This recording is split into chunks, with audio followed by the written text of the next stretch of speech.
Hello everyone, आप देख रहे हैं कॉमर्स पॉइंट।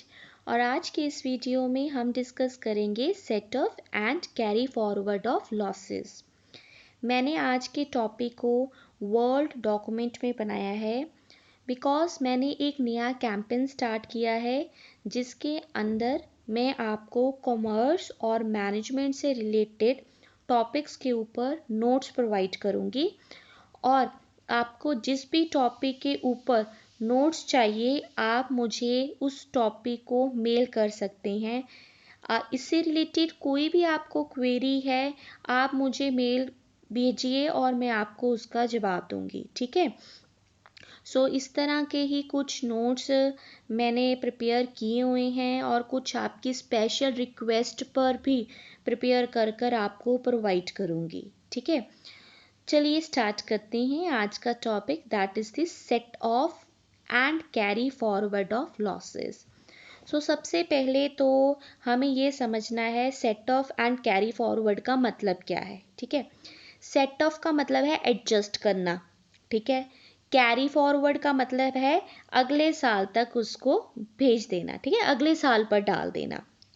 अब मान लीजिए कि आपके फादर ने आपको 1,000 रुपया दिया और उन्होंने कहा कि इस 1,000 रुपये को कहीं इन्वेस्ट कर दो, ठीक है। आपने उसको इन्वेस्ट कर दिया बट उसमें से 200 रुपये का लॉस हो गया, नुकसान हो गया। तो अब आप क्या करोगे? अपने फादर को जब 1 महीने बाद पैसे रिटर्न करोगे तो 1,000 रुपीज़ माइनस जो 200 रुपीज़ लॉस हुआ था उसको आप माइनस करके उनको रिपोर्ट दोगे कि हाँ जी अब 800 रुपये बचे हुए हैं, ठीक है। अब हम इनकम टैक्स के पॉइंट ऑफ व्यू से इस टॉपिक को सोचते हैं।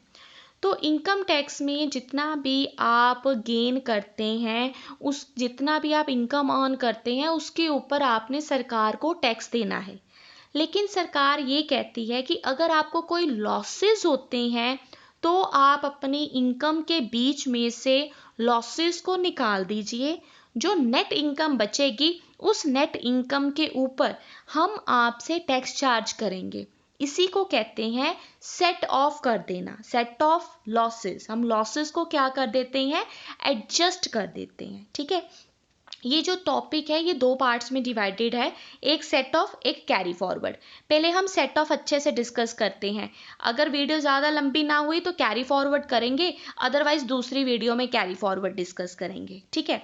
तो अब हमने ध्यान देना है सेट ऑफ। सेट ऑफ का मतलब क्या है कि अगर मैं 2019-20 की इनकम की बात कर रही हूँ तो 2019-20 में जितने भी लॉसेस होंगे वो 19-20 की इनकम के बीच में से एडजस्ट कर दिए जाएंगे। इसी एडजस्टमेंट को हम क्या कहते हैं? सेट ऑफ करना। अब ये जो सेट ऑफ है वो 2 तरह का हो सकता है। एक है हमारे पास इंटर हेड सेट ऑफ और दूसरा है हमारा intra head set of. Intra जहां पर लिखा है RA, इंट्रा का मतलब होता है विद इन, ठीक है, अपनी ही डोमेन के अंदर अंदर। अगर कोई नुकसान बिजनेस में से हुआ है, PGBP, उसी में से अगर आप एडजस्ट कर रहे हो तो ये हो गया इंट्रा। इस टॉपिक को समझने के लिए आपको एक बात की क्लैरिटी होना बहुत ज़रूरी है कि हमारे पास इनकम टैक्स में जो इनकम है उसको 5 कैटेगरीज में डिवाइड करते हैं। सबसे पहले सैलरी, उसके बाद capital gain, house property, business and profession, and 5th one is the other income, जो ऊपर वाले 4 हेड में किसी में नहीं आती, उसको हम 5वीं इनकम में डाल देते हैं। अब अगर मैं कैपिटल लॉसेस को कैपिटल गेन के अगेंस्ट ही एडजस्ट कर रही हूँ, इसको हम कहेंगे intra head adjustment. But intra head की भी कुछ क्या होती हैं? एक्सेप्शंस होती हैं। और अगर मैं मान लीजिए कैपिटल लॉसेस को एडजस्ट कर रही हूँ PGBP में से, या फिर PGBP के लॉसेस को हाउस प्रॉपर्टी में से कर रही हूँ, अलग अलग हेड में जा रही हूँ, तो इसको हम कहेंगे इंटर हेड एडजस्टमेंट, ठीक है।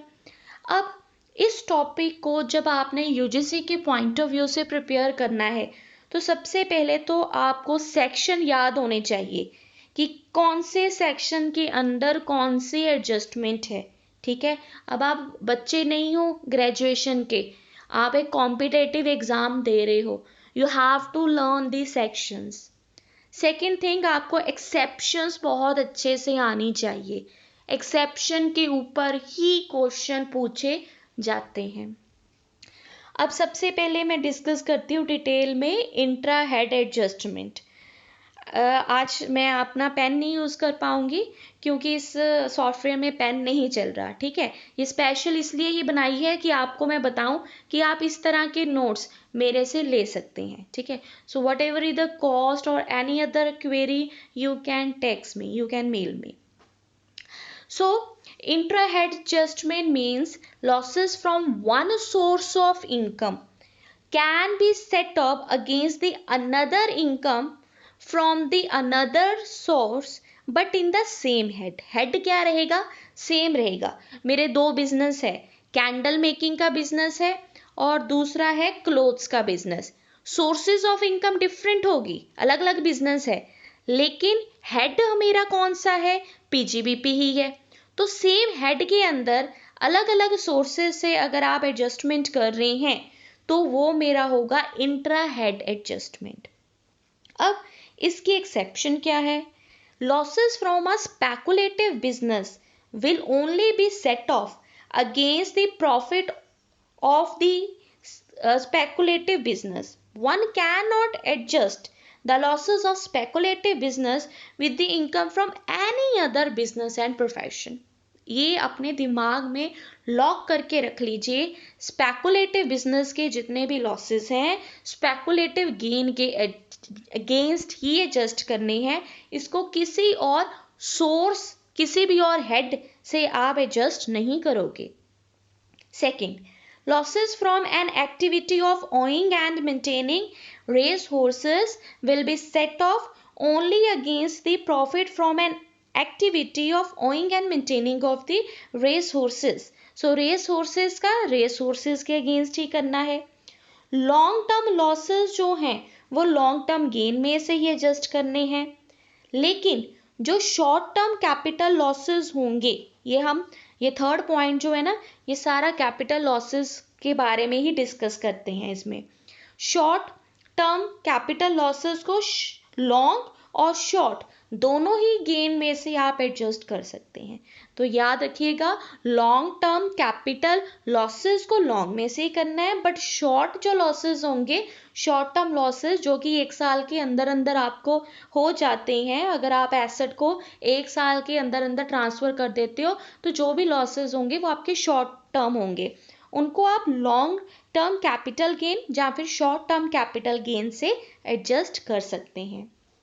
Fourth point, losses from specified business, जैसे गोल्ड चेन बिजनेस, ये सारे जो हैं इनके आप लॉसेस को स्पेसिफाइड बिजनेस में से ही एडजस्ट करोगे। ठीक है, अब गोल्ड चेन बिजनेस के जितने भी लॉसेस होते हैं ना, वो उसी बिजनेस के गेन में से एडजस्ट किए जाते हैं। उसके बाद आ जाते हैं हम second point, that is the inter head adjustment. Inter मतलब दो चीजों के बीच में, बट यहाँ पर एक बात याद रखना, लिख लीजिए, सेम प्रीवियस ईयर होना चाहिए। अगर मैं 19-20 की बात कर रही हूँ, 19-20 के लॉसेस को ही 19-20 के गेन में से एडजस्ट करना है। अगर आप 2020-2021 में से एडजस्ट करोगे ना, उसको कैरी फॉरवर्ड कहते हैं, अगले साल भेज देना, उसको सेट ऑफ नहीं कहते। यहाँ पर एक एग्जाम्पल दिया है, इसको रीड करते हैं। Losses from house property can be set off against the salary income. तो हाउस प्रॉपर्टी से अगर आपको कोई नुकसान हो जाता है ना, आप उसको किससे कर सकते हैं? अपनी सैलरी की इनकम में से एडजस्ट कर सकते हैं। तो इस तरह से आपकी जो टैक्स लाइबिलिटी है वो रिड्यूस हो जाएगी। अब इसमें भी एक एक्सेप्शन है हमारे पास। स्पेकुलेटिव बिजनेस को स्पेकुलेटिव बिजनेस में से ही करना है, स्पेसिफाइड बिजनेस को स्पेसिफाइड बिजनेस में से ही करना है, लॉन्ग टर्म कैपिटल लॉसेस को लॉन्ग टर्म कैपिटल गेन में से ही करना है, रेस हॉर्सेस का रेस हॉर्सेस में से ही करना है, शॉर्ट टर्म को शॉर्ट टर्म कैपिटल लॉसेस को शॉर्ट टर्म कैपिटल गेन या फिर लॉन्ग टर्म कैपिटल गेन में से कर सकते हैं। Losses from business can not be set off against the salary income.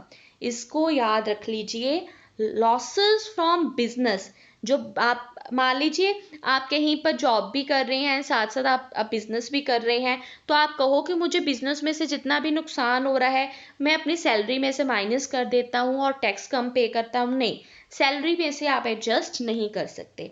Salary में से हाउस प्रॉपर्टी की आप एडजस्ट कर सकते हैं। ठीक है, एक यहाँ पर मैंने बोल्ड में एक लाइन लिखी है, in case of carry forward losses, अगर हम कैरी फॉरवर्ड करते हैं, ठीक है, सेट ऑफ में तो इंटर हेड अलाउड है, बट कैरी फॉरवर्ड के केस में जो है वो इंटर हेड एडजस्टमेंट अलाउड नहीं है। तो in the coming video we will discuss about the carry forward provisions, और आपको मैं टिप्स बताऊंगी कि किस तरह से आप आसानी से इनको याद कर सकते हैं। अगर आपको वीडियो अच्छी लगे हो, डू कमेंट, लाइक कीजिए वीडियो को, और अगर आप नोट्स चाहते हैं तो मुझे जल्दी से मेल भेजिए। Thank you everyone.